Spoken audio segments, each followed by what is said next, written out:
ओम।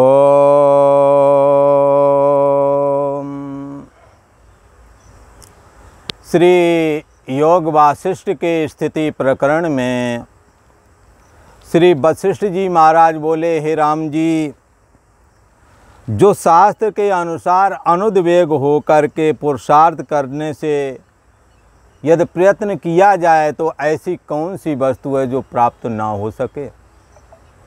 पर कैसे करें प्रयास, तो उसके लिए कहते हैं कि शास्त्र के अनुसार हमें कैसे बरतना है। तस्मात् शास्त्रम प्रमाणम कार्य व्यवस्थित हो। क्या करना है क्या नहीं करना है, इसके लिए शास्त्र प्रमाण है। और शास्त्र क्या है हमारा? ये श्रीमद् भगवत गीता शास्त्र है, संपूर्ण शास्त्र है। गीता के लिए तो ऐसा भी कह दिया है, गीता सुगीता कर्तव्या किमन्यई शास्त्र विस्तरई। और शास्त्र पढ़ो अच्छी बात है, पर और शास्त्रों में जो बात कही गई है विस्तार से उन सब बातों को संक्षेप से सबको सूत्र रूप में गीता में भी कहा गया है। यदि अच्छे से पढ़ोगे तो वो बातें समझ में आएंगी। क्या करना है क्या नहीं करना है, शास्त्र प्रमाण है। शास्त्र गीता भागवत रामायण ये प्रमाण है। शास्त्र ने कहा यदि तुम गृहस्थ हो तो क्या कर्तव्य हैं, और यदि आप ब्रह्मचारी हैं तो क्या कर्तव्य हैं, और गृहस्थ त्याग करके यदि वानप्रस्थ में है तो तुम्हारे क्या कर्तव्य हैं, कैसे रहना है। और यदि तीनों आश्रमों का उल्लंघन करके अर्थात तीनों आश्रमों को छोड़कर संन्यास आश्रम में यदि प्रवेश किया है तो क्या करना है, कहाँ रहना है, कैसे खाना है, क्या दिनचर्या होना चाहिए। एक संन्यास लेने वाले के लिए कहा गया है, आसुप्ते रमरते काले नयेद वेदांत चिंतया दद्यान्नावसरम किंचित कामादीना मनागपी। जिन्होंने आत्मा को जानने के लिए संन्यास लिया है, संन्यास लिया ही इसलिए जाता है कि पूर्व के संबंधों को त्याग करना है और परमात्मा से संबंध जोड़ना है। इसलिए श्रुति वचन भी कहा गया है, त्वम पदार्थ विवेकाय संन्यासा सर्व कर्मणाम। त्वम पदार्थ, त्वम का अर्थ होता है जीव, तुम का अर्थ अहम त्वम इदम करके जो ये जगत है, ये मैं अहम त्वम, ये सब क्या है? जीवो हम, जीव भाव। इस जीव भाव से हम कैसे छूटें? जीव भाव अकेला हो ऐसी बात नहीं है। जैसे शंख के रूप में रहने वाला कीड़ा अकेला नहीं होता, शंख अलग है, कीड़ा उसमें घुसा हुआ रहता है। ऐसे ही बंधुओं, ये जीवात्मा यद्यपि इसका कोई रूप आकार नहीं बताया गया है तो भी शरीर से जुड़ा होने की वजह से शरीर से तादात्म्य होकर के 3.5 हाथ के आकार वाला अपने को मान रहा है। त्वम पदार्थ विवेकाय, संन्यास लिया है तो त्वम पदार्थ का विवेक करना है, देह से अपने को असंग जानना है। देहाभिमाने गलते विज्ञापते परमात्मनि यत्र यत्र मनो याति तत्र तत्र समाधया।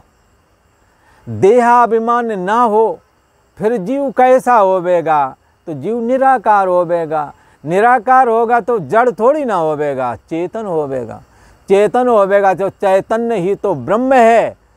निर्दोषम ही समम ब्रह्म। यदि अपने को इस जीव भाव को दोष रहित बना दिया जाए और विषमता से हटा करके सम बना दिया जाए तो निर्दोषम ही समम ब्रह्म तस्मात् ब्रह्मणि ते स्थितः। वो जीव, वो अहम, वो मैं, वो त्वम ब्रह्म तब हो जाता है जब अपने को निर्दोष और सम बना लेता है। क्यों? क्योंकि ब्रह्म निर्दोष और सम है। यही वितैर्जिता सर्गो येषाम साम्ये स्थितम मनः निर्दोषम ही समम ब्रह्म तस्मात् ब्रह्मणि ते स्थितः। ये ब्रह्म निर्दोष और सम है। जिसने अपने मन को अर्थात जीव भाव को निर्दोष और सम बना लिया वो ब्रह्म में स्थित हो गया।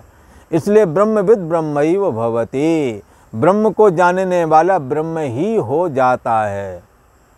फिर अंतर कैसा तो ही मोही, अंतर कैसा तुझ में मुझ में। भक्तों ने गाए है प्रभु आप में और हम में अंतर कैसा, जो सबके उर रहे ज्ञान एक रस, ईश्वर जीवें कहो भेद कस। ईश्वर और जीव में फिर भेद कैसा नहीं रह जाता है।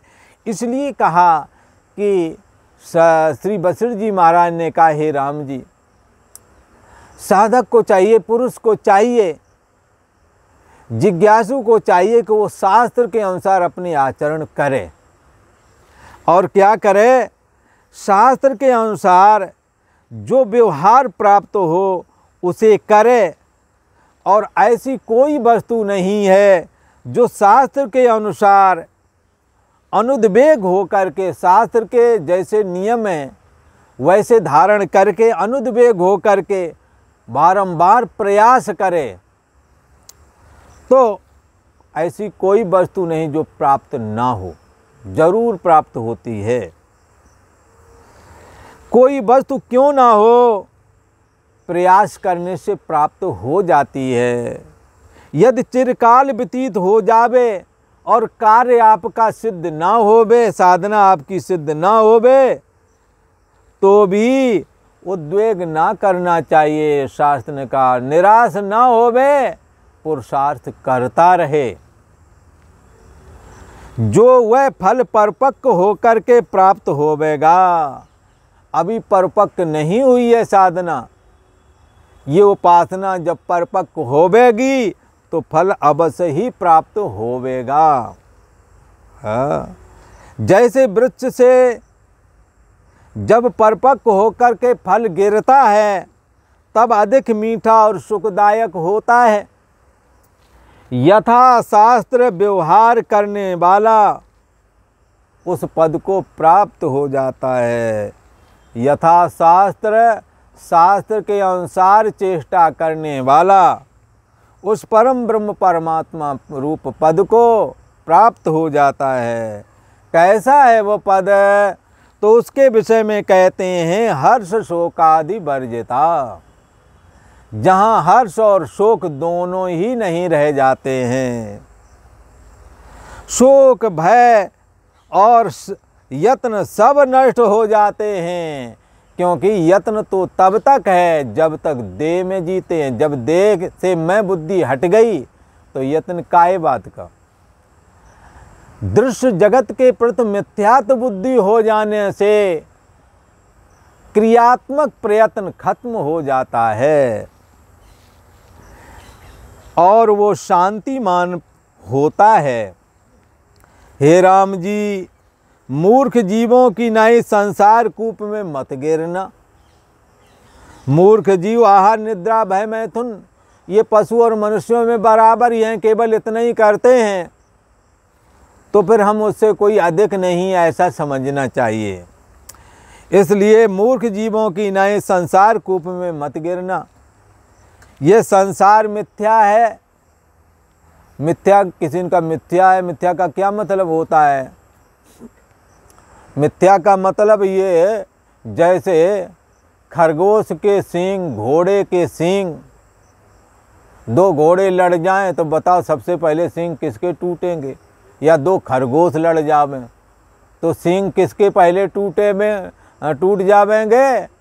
तो कहेंगे टूट जावेंगे, ये कहना ही गलत है। खरगोश के सींग ही नहीं होते हैं तो किसका टूटेगा? क्या टूटेगा जब होता ही नहीं?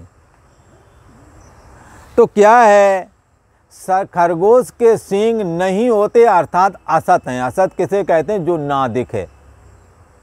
सत किसको कहते हैं? सत कहते हैं जो वर्तमान भूत और भविष्य तीनों कालों में बचा रहे उसको कहते हैं सत। तीनों कालों में जिसका अभाव ना हो उसको कहते हैं सत। सत कहिए जो विनिशय नहीं। सत्य उसे कहते हैं जिसका कभी विनाश ना हो। अच्छा तो महाराज ये मिथ्या क्या है? अगर ऐसा कहें, मिथ्या उस वस्तु को कहते हैं जो दिखाई तो दे पर रहता नहीं है। देह और जगत दिखाई देता है पर 100-150 साल पुराने लोग आज नहीं दिखाई पड़ रहे हैं, उनके शरीर नहीं दिखाई पड़ रहे हैं। इसलिए जो दिख है वो सकल विनाशी, आँखों के द्वारा जो दिखता है, कानों के द्वारा जो सुनने में आ जाता है, और त्वचा के द्वारा, हाथों के द्वारा जो स्पर्श करके पता करते हो ये, नाक के द्वारा जो सूंघते हो ये, और नेत्र के द्वारा देखते हो, ये पांचों ज्ञानेंद्रियां, कान के द्वारा शब्द देखते हो, जो दिखे, कान के द्वारा दिखने वाला शब्द, नेत्र के द्वारा दिखने वाला रूप, नाक के द्वारा दिखने वाली गंध, त्वचा के द्वारा दिखने वाला स्पर्श, और रसना के द्वारा दिखने वाला रस, ये दिख जाती हैं 5 चीज़ें। छठवीं चीज़ आप नहीं देखते, ये 5 ही चीज़ देखते हो। तो जो दिख है, ये जितने भी दिखते हैं सब, अब ये कितनी चीज़ हो गई? 5 चीज़ें कौन कौन हो गई? शब्द, स्पर्श, रूप, रस, गंध। ये पांचों कैसे दिख गए? इसलिए जो दिख है वो सकल विनाशी, नष्ट होने वाला है। पर ये नष्ट होने वाला है पर अभी तो दिख रहा है, अब दिख रहा है पर रहता नहीं है। जो दिखे पर रहे ना, उसको कहते हैं मिथ्या। और सत्य किसको कहते हैं? जो दिखता है, रहता नहीं, उसको भी जो जानता है। शरीर, मन, इंद्रियों को जो जानता है, शरीर, देह और जगत को तो जान ही रहे नेत्रों के द्वारा, नेत्र भी मन के द्वारा जान रहे हो, मन बुद्धि के द्वारा जानने में आ जाता है, बुद्धि चैतन्य सत्ता आत्मा के द्वारा जानने में आ जाती है। पर जिसने सबको जाना, ये नेदम सर्वम विजानीयात, जिसने सबको जाना तम केन विजानीयात, उसको कैसे जानोगे? वो जाना ही नहीं जाता। इसलिए सत की परिभाषा करी गई है, ना असतो विद्यते भावो ना अभावो विद्यते सता। सत उसे कहते हैं जिसका कभी अभाव ना हो, उसको कहेंगे सत। तो अभाव किसका नहीं हुआ? तुम्हारी आत्मा का। उस आत्मा ने तुम्हारी बुद्धि का होना ना होना, होना ही जागना है और ना होना ही सोना है, निद्रा में चले गए। और स्वप्न में ये सारी चीज़ें तुम्हारे द्वारा जानेगी, उस चैतन्य सत्ता आत्मा के द्वारा। उसका कभी भी अभाव नहीं आया। जागृत अवस्था आया तब वो आत्मा जानता रहा, स्वप्न आया तो जागृत का अभाव स्वप्ने को जाना, और स्वप्ने का भी अभाव होगा तो जड़ता रूप से सुप्ति आई, उस जड़ता को कुछ ना जानना करके जाना है। तो जिसने जाना उसका कभी अभाव नहीं हुआ।